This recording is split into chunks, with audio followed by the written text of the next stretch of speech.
Hello, my name is Steve Schwaitzberg, and I am the chair of the Department of Surgery for the University at Buffalo. Thrilled to be part of this panel, putting out the fire, time to burn the burnout. I've been asked to give a case presentation, and I've selected the topic of the role of a new chair. You're going to hear a lot about burnout in this session and lots of different viewpoints. I'd like to share a few of them with you. They are unclear of their job expectations. They have a lack of control. Their workplace is dysfunctional, extremes of activity, lack of social support, not just job support, and a work-life imbalance. So let's talk about the role of a new chair. Clearly, everybody understands that there's a leadership portion to these jobs. Authority, order, financial results are all part of the expectations. But the new chair is also ultimately responsible for the culture of his or her organization.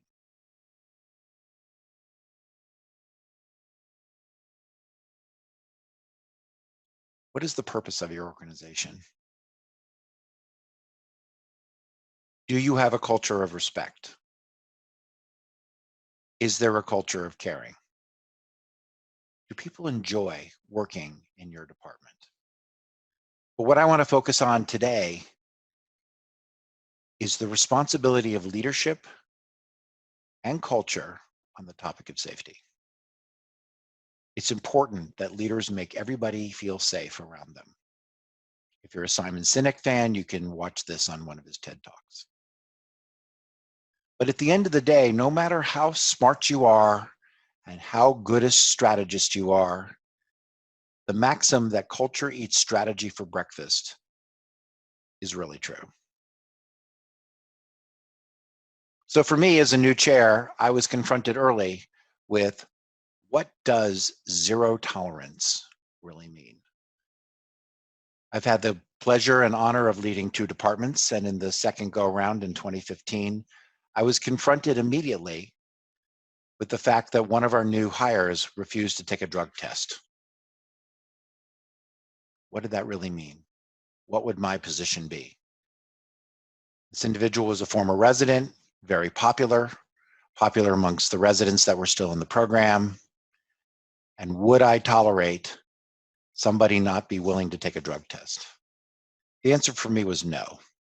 And the importance of that decision sent a clear message to everybody in our department that we were going to change the culture of our organization. We would have standards, and we would have a set of principles to operate from. The question for every new leader is, will you operate from a set of principles? Your alternative is to try to make a list of rules, handbooks, rule books, algorithms. This can be very hard to follow. However, if your organization has a basic set of principles, the list doesn't have to be that long, but it provides clarity and guidance of what people should do in your department or organization. So here's the scenario.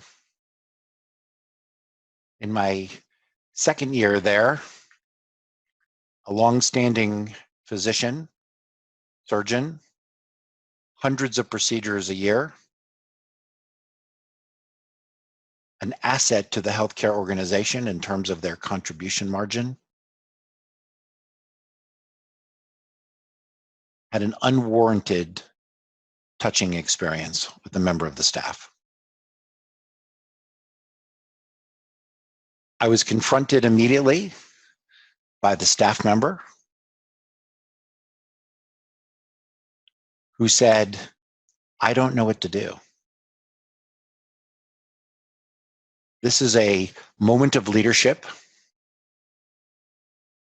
And the answer in 2016, long before the Me Too movement, was very clear. We have no tolerance for this. When you're a new chair, you're coming into an organization often from the outside. You don't know the track record. You don't know the history. You spend a certain amount of time as an outsider, and you must establish what you think the new normal will be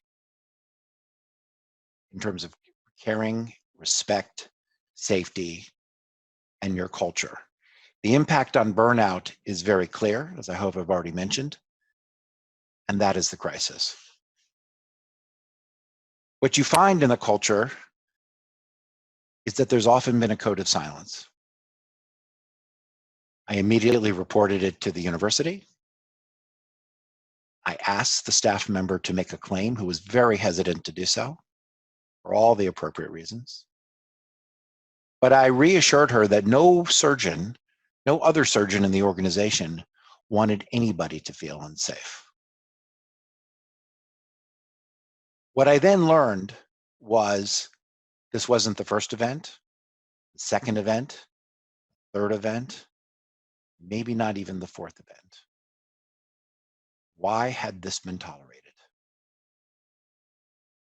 It was tolerated because busy surgeons are powerful. They bring money. And even though the health system had paid out on a publicly available claim,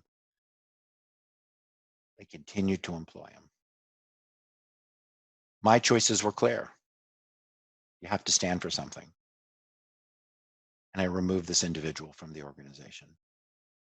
Not a small feat.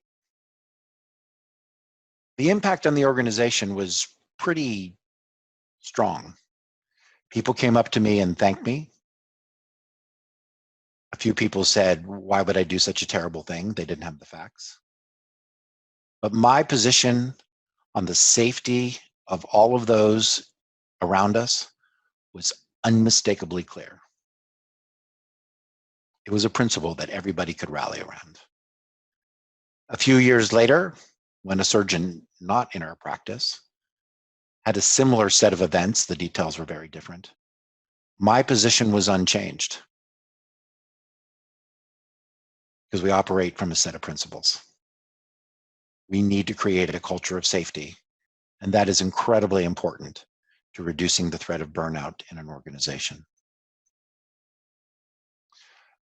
We have to develop a culture of respect. We have to develop a culture of concern. The work we do is incredibly hard. The work we do is incredibly stressful. But these problems are solved in part through dependable leadership. And so all of us as leaders have a responsibility to maintain a culture of safety, caring, respect, help. And that's the things that we need to do that will have a positive impact on burnout in our own departments.